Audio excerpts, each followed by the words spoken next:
Voilà, ça fatigue. Hein. Voilà le stock de sécurité.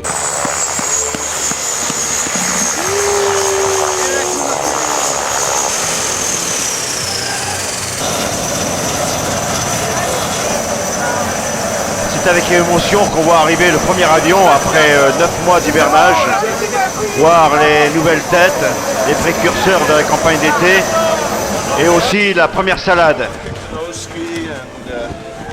Ce moment est l'un des plus forts de ma vie. Maintenant, le gros de la campagne d'été est arrivé sur le site et mes camarades hivernants partent à fur et à mesure.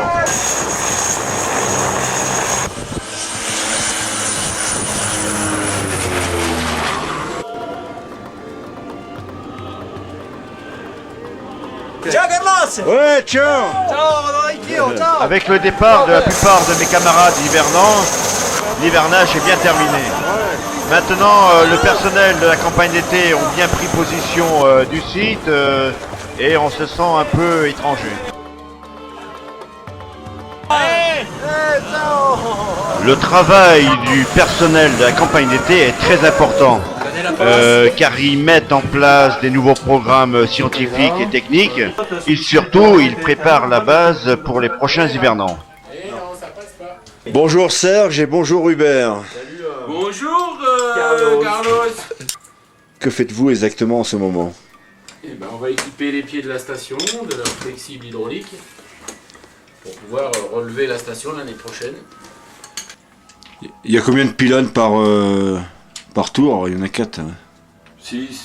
6. Pilotés. Faut aller souvent dehors. Hein. Ouais, ça se voit que tu t'intéresses beaucoup. Quoi. Sorti de ta cuisine, hein? On les voit pas de là-haut. Ouais, on les voit pas bien de là-haut. Hein. Maintenant je comprends pourquoi ma hotte est légèrement inclinée. Ah, ça y est. Voilà, ça commence. Moi je trouve que vous alimentez pas trop le texte non plus. Hein. Bah attends, faut poser des questions, c'est à toi de guider. Quoi, vous êtes en train de monter des tuyaux et puis voilà, on c'est est tout. monotache, on peut pas faire de choses à la fois, mon gars. Regarde les flexibles. Là, il y a des raccords rapides. Là, on Ouais. va amener l'huile. D'accord. On va les brancher. Ouais. Et avec ça, on va balancer l'huile dans les vérins pour pousser sur les vérins À 60 bars. et pousser les pieds qui vont relever la station. Bonjour Carlos. On dit pas de bêtises là. Allez, au travail. Alors Carlos, ça se passe bien? Salut Olivier, que fais-tu? C'est de la blonde. Ah, t'es responsable de la blonde. C'est quoi exactement la blonde? La blonde, c'est pour traiter les eaux usées. Enfin, Salut Jean-Pierre. Alors, bientôt le départ. Ah oui. Bonjour Aldo. Alors, que fais-tu? Tu es speaking italien, no problem. Allora, io compatto, distruggo, Ouais. presso e alla fine questo è il risultato delle bellissime scatole di carta e plastica. Prima azione, distruggere, riempire il camino e chiudere. La macchina parte, pressa,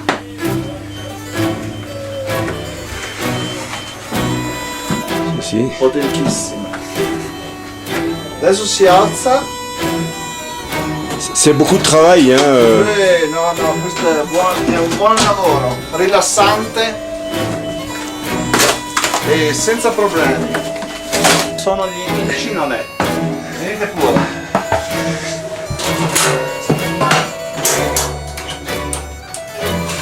Ah, merda! Ben, tu peux si tu veux, hein. Il y a des gâteaux, il y a... Non, je cherche des crêpes. Mamma mia, ragazzi, ci sono i congelati.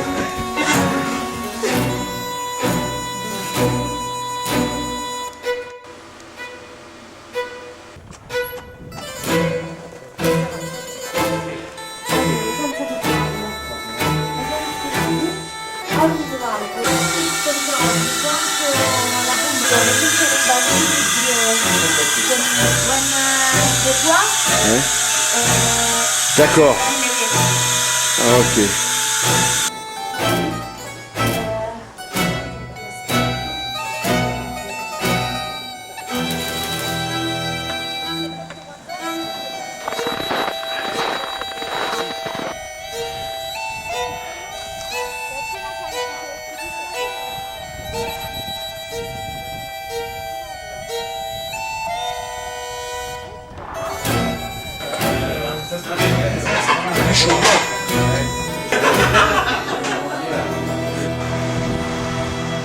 En provenance de Cap Prud'homme, le raid est le fer de lance de l'Institut polaire français. En effet, durant la campagne d'été, ils vont effectuer 4 rotations de 2200 km. Les conteneurs sont tractés comme des wagons de train. Le raid nous ramène à chaque rotation du matériel scientifique, des équipements, des vivres frais, du carburant et du courrier. Ils repartent ensuite avec les déchets de la base. En effet, tous les déchets sont ramenés en Australie ou en France.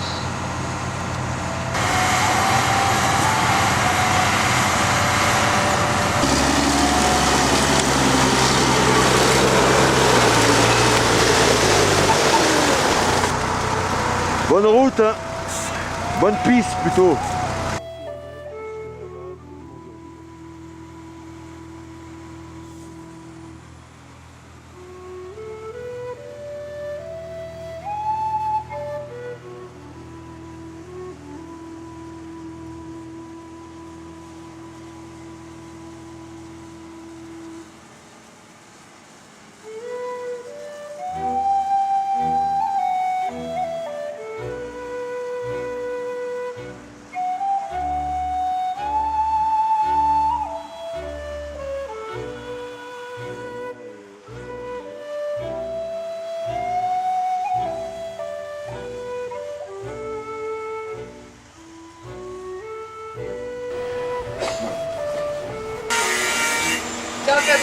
Ça.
Bonjour Franck, comment vas-tu?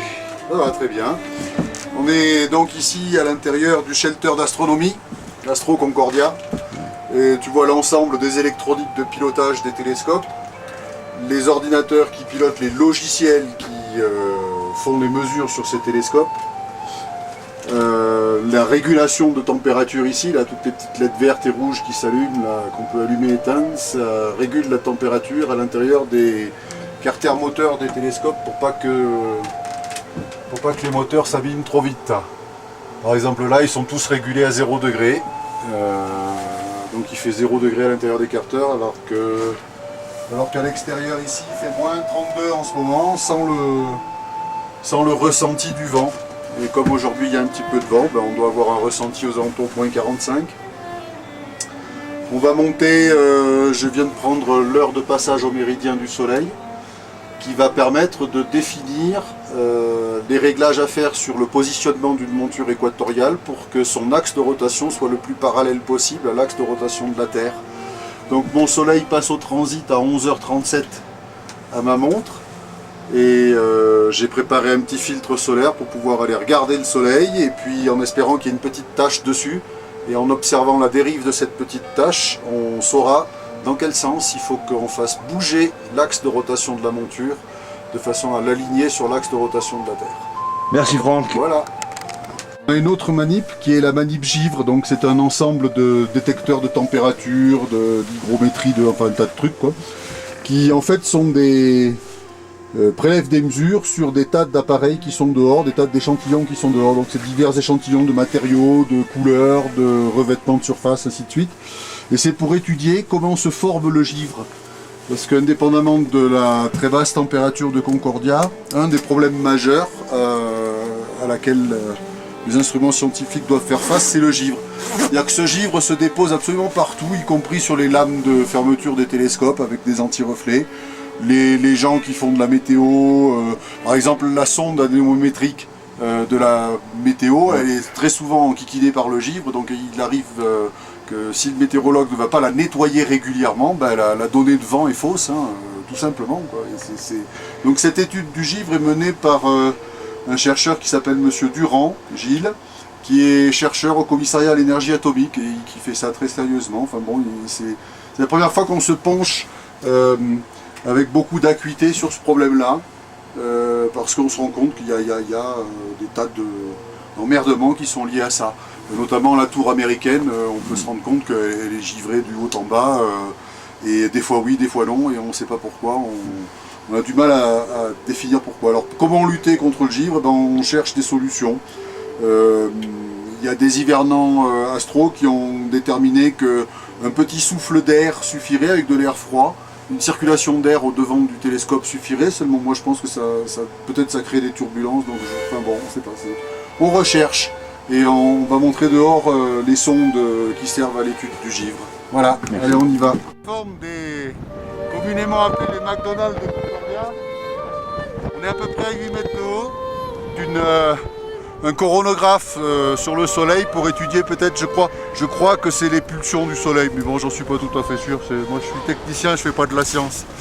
Alors, voilà, on voit ici que le soleil se forme, l'image du soleil passe à travers ce truc et se forme ici, on va peut-être arriver à faire brûler un peu le bout de doigt. Hein, Ah oui, ouais, voilà. On va y mettre un petit filtre que j'ai confectionné ce matin, qui en fait laisse passer 1/100 millième de l'énergie. Et alors avec 1/100 millième de l'énergie, on va pouvoir regarder avec l'œil. Il est parallèle à l'axe de rotation de la Terre, mais il est un petit peu trop haut, un petit peu trop bas, un petit peu trop vers l'est ou un petit peu trop... Bonjour, je m'appelle Jean-François Vanecker, je suis né en France, mais j'habite en Australie, j'ai 49 ans et je serai responsable de la prochaine mission. Donc, si vous êtes à l'intérieur du shelter sismologie, le but du jeu c'est de monitorer le mouvement des plaques tectoniques. Pour ça, on a un capteur qui est sous la glace. Qu'est-ce que nous avons typiquement? Nous avons deux générations d'équipements. Ces équipements s'appellent Cantera. Ça marche très bien, hein, ça marche presque tout seul. Bon, de temps en temps, on va faire des relevés. Ils sont reliés directement au capteur qui se trouve à 12 mètres sous terre, quelque chose comme ça. Enfin, sous la glace, pardon. Concordia est bien placé parce que ça a permis quand même d'étendre le réseau mondial.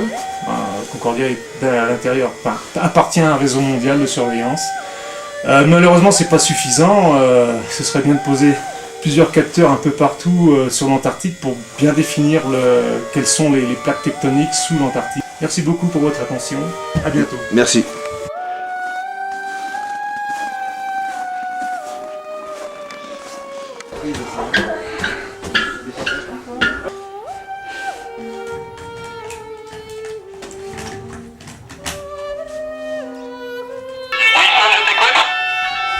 Oui, donc il y a un incendie qui s'est déclaré dans la salle de sport, un départ de feu non contrôlable par l'extincteur, donc j'ai isolé la zone en fermant la porte, on déclenche l'opération.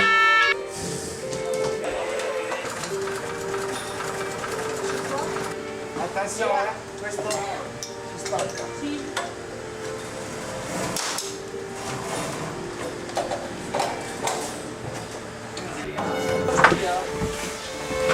Perché sono tutti uguali, la gente si sbaglia, quindi... Oui, Jean-François.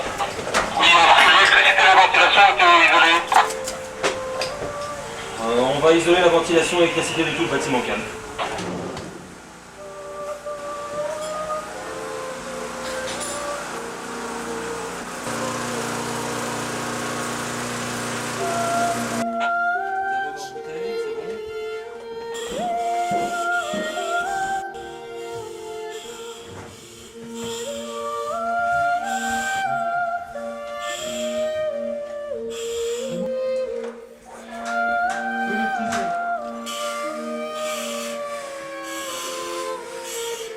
abbiamo fatto il magazzino il più lontano. Ok. Ciao. Voilà. Attention Nicolas. Ah ouais, je suis sous le choc encore. Ouais. Allora l'esercizio è iniziato alla 14.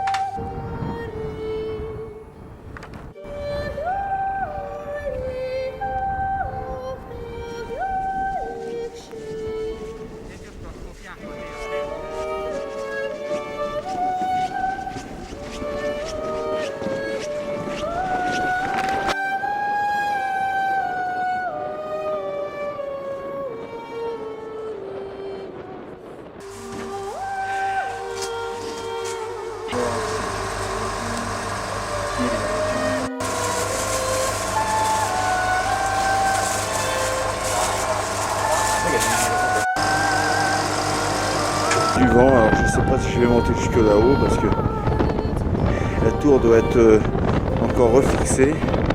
La même chose. Sur la ferraille, vas-y. La même chose. Ouais. Sur le bas, le U il est comme ça, mais on se met sur l'aile du bas. Ah, mais je fais juste de cornière. Sur une platine. Ne pense pas, tu me laisses ça s'il te plaît. Voilà, avant, c'était Yvan qui le faisait pour le test petit, là maintenant c'est Carlos qui le fait. Alors on se demande pourquoi. Bonjour maître. Oh maître. Oui, maître. Ça va, tu l'as dit hein.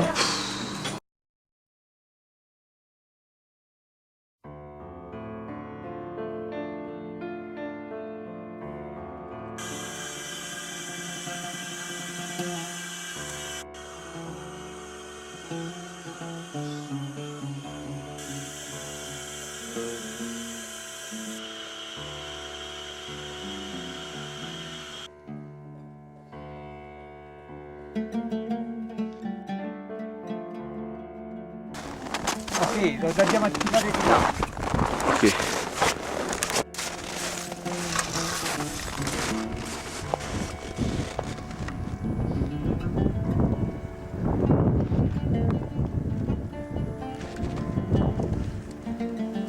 Esplode e cade a terra, perde la sonda.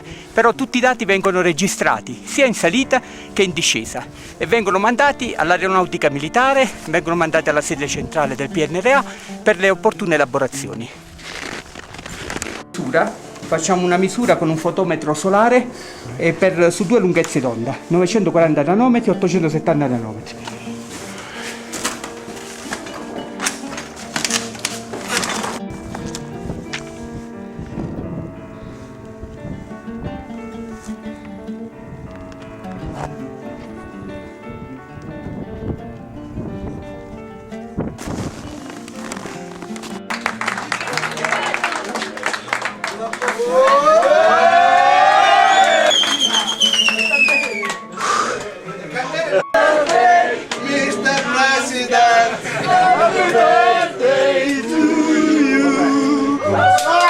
Appena passato sta sulla E76 ci sei la Perugia la C5 finisce dopo passato Perugia verso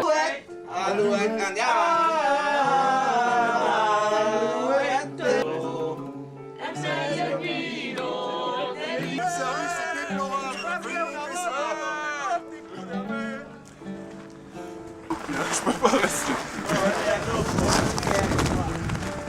Bon Jean-Louis là, quand est-ce qu'il vient là? Mon appareil il est sur le lit du fond. Ok.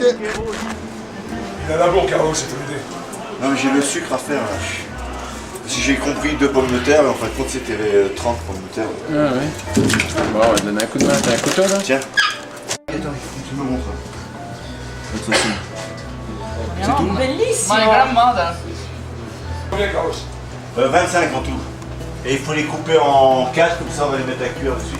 Ici. Ma non la fare nemmeno troppo, perché poi comunque la farina l'assorbe, capito? Sì. Quando ti senti... Elle est comment la pâte? Pardon, une seconde, je veux juste regarder. Manu doit essayer encore, hein. C'est pas terminé. D'accord. Tu essaies, fais un essai avec l'eau. Oui. D'accord. Qui te donne l'eau Oui. pour essayer. Oui, je comprends, mais tu peux le mettre dedans. Ah, oui. Oui. C'est 120 à compter. D'accord. Oui, mais c'est bon, on n'est pas une pomme de terre près. 120 degrés. Je le mets ici.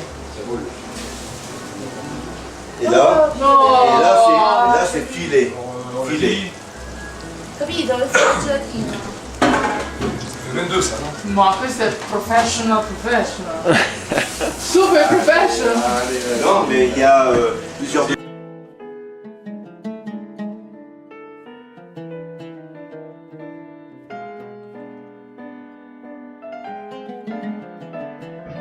Il ne faut pas oublier que la station Concordia est une station franco-italienne.